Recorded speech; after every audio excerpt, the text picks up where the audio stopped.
Yo, what's up YouTube? So yes, it is snowing outside, so I thought I'd take this opportunity to do another paint fill video for you guys. My friend's been asking me for a couple months now, just haven't got around to it, so let's get to it.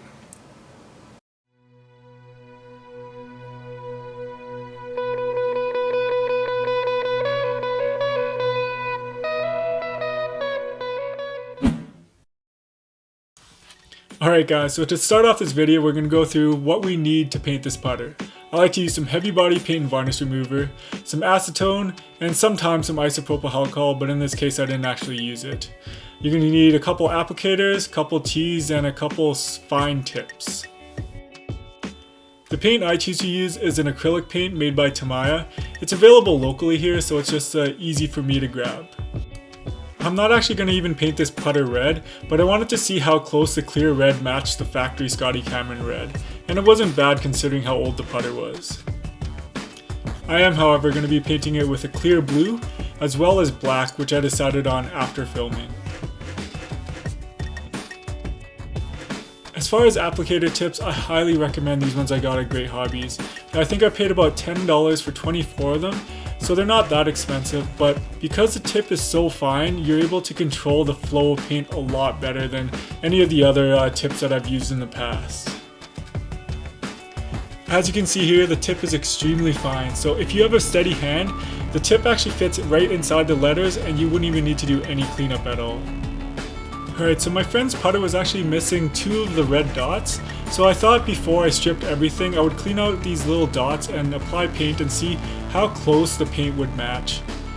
After applying the paint remover, I just put a little bit of acetone on a Q-tip and started wiping away the little bits of paint in there just to prepare it for painting.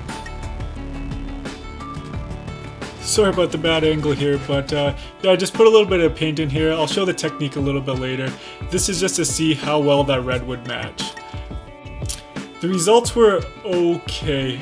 If you were to do this, I definitely recommend stripping the paint from all 3 of the holes before starting this, because obviously the new paint is going to have a lot more shine than the old ones.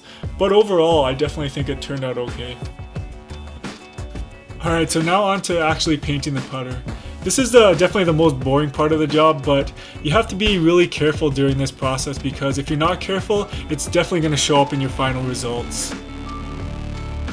Alright, so you're going to probably have to do this step a few times. Just keep on applying the paint remover and wiping it off, using a little pick or any sort of device you can get in the grooves, and just repeat and just get all that paint out, because if you leave any paint in the grooves, it's going to show up and it's not going to look very good.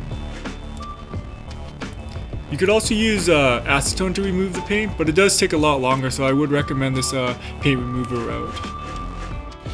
Alright, so now onto the bottom of the putter. Generally I do like to take off the weights, mostly because there's usually a lot of gunk in there, especially if it's a used putter like this one here. So if you're going to be painting it, you might as well give it a nice thorough clean as well. And as you can see here, looks like there's a bunch of dried grease and dirt and sand and whatever else is in there. So I mean, you can pick up these removers on eBay for fairly cheap as well.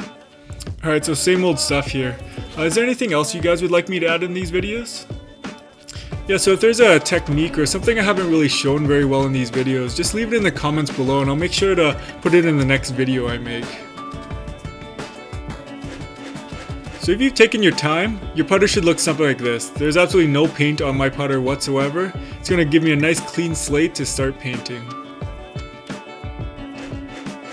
Alright, so here on the Cameron lettering, I am using some black paint. I am using also the old tip, which is a little bit larger and harder to control the speed of the paint. So you'll see a little bit later when I switch to the new tip how much easier it is to control the flow of paint. So in this step of the process, it's not absolutely critical to get the paint perfect because we can always clean it up.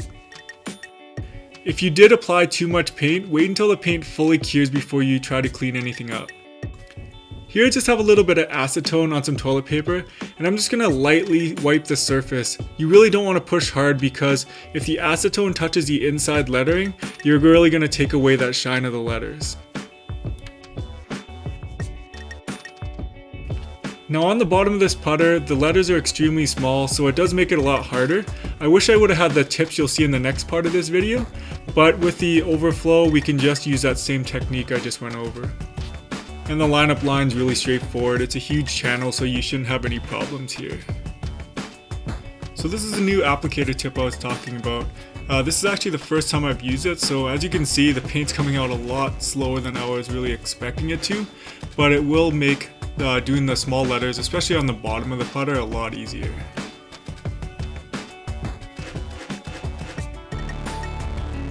Now for the weights, I actually wouldn't have been able to do this part, but because the tip is so fine, it actually fits right inside that channel, and I can just run it and squeeze the bottle so the paint comes out really nice and smoothly.